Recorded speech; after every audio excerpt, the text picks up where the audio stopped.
The Sheffield-based band crafted a for No Man's Sky that's every bit as procedurally generated as the game itself. 65 days of static making are vast enough to fill 18 quintillion worlds would be enough to exhaust the creative reserves of most bands. But for 65 days of static, the Sheffield-based group behind the No Man's Sky, the process ending up setting them down a path towards new ways of composing and performing.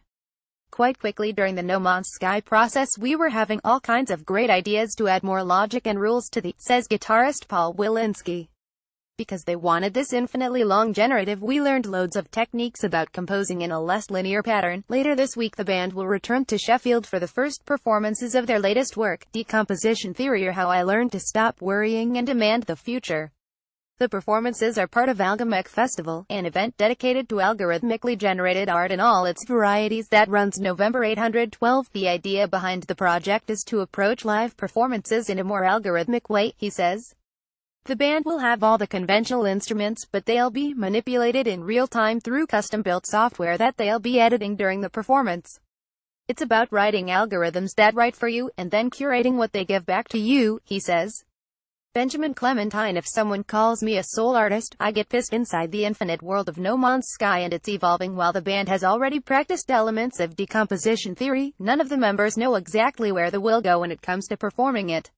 We might be simply tweaking the mix, or doing some design, or reacting to a beat that's been generated and has changed the time signature right there. Wilinski says, it makes you focus less on the final product and more on the process, and making that process of composing more visually appealing and interesting too.